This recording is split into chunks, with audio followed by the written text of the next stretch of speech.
তুই এখন যাবি না কিন্তু রেস্টুরেন্টে। আমি বললাম কেন? তখন আমার বন্ধু বললো, শোন আমি শুনছি রেস্টুরেন্টে পুলিশ আসবে। আমার তো বুকে মানে ভয়ে ধুকপুক করতেছে বুকটা। তখন আমার বন্ধু বললো, শোন তুই 5 মিনিট পরে যা। আমি বললাম আচ্ছা ঠিক আছে দোস্ত। তখন আমার বন্ধু ফোনটা রেখে দিল। এরপর আমি 5 মিনিট ওয়েট করলাম। তারপরে উকি মেরে মেরে দেখতেছি কোনো পুলিশ টুলিশ কিচ্ছু নেই। তারপরে আমি চলে গেলাম ওখানে। তখন যাওয়ার সঙ্গে সঙ্গে মেয়েটার যেমন ব্যবহার ছিল চেঞ্জ হয়ে গেল ভাই, অটোমেটিক চেঞ্জ হয়ে গেল। কেমন হয়ে গেল জানেন? আমি যাওয়ার সঙ্গে সঙ্গে আমার চুলগুলো ঠিক করে দিতেছে। তারপর আমাকে বললো, শোনো দাড়ি কিন্তু কাটবা না, ভুলেও দাড়িতে হাত দিবা না, দাড়ি বড় বড়ই রাখবা। আমি বললাম তাই নাকি? তখন মেয়েটা বললো হ্যাঁ।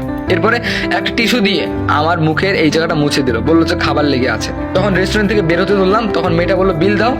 তখন আমি বিল দিয়ে দিলাম রেস্টুরেন্টে। তারপরে বেরিয়ে পড়লাম। তখন মেয়েটা বললো এখন কি চলে যাবা? আমি বললাম না এখনো তো যাবো না। তখন মেয়েটা বললো যে চলো কোনো একটা জায়গায় গিয়ে বসি। তারপরে আমরা দুজন এক জায়গায় গিয়ে বসলাম। তারপরে দেখতেছি মেয়েটা আস্তে আস্তে আমার কাছে আসতেছে। কাছে এসে আমার ঘাড়ের মধ্যে হেলান দিল। ঘাড়ের মধ্যে হেলান দিয়ে বলতেছে, আচ্ছা তুমি আমাকে কি বলার জন্য আসছো, সেটা কি তুমি সত্যি বলবা না? আমি বললাম যে না মানে কিছু বলতে আসি নাই, মানে এমনি দেখা করার জন্য আসছি। তখন সেই মেয়েটা আমাকে একটা চিমটি দিল। চিমটি দিয়ে বললো, আরে বোকা আমি কি কিছু বুঝি না? আমি বললাম মানে? তখন সেই মেয়েটা বললো, তোমার বন্ধু আমাকে কল করেছিল, কল করে আমাকে সবকিছু বলছে। তুমি বলতে পারো না তো কি হয়েছে? একটা ভালো বন্ধু পেয়েছো তো, ও আমাকে বলে দিয়েছে। আমি বললাম কি বলছে তোমাকে? তখন মেয়েটা বললো, ও তো আমাকে বলছে যে ভালোবাসে। আমি বললাম মানে? আমার বন্ধু তোমাকে বলছে যে ও ভালোবাসে? তখন মেয়েটা আমাকে ঠাস করে একটা থাপড় দিল।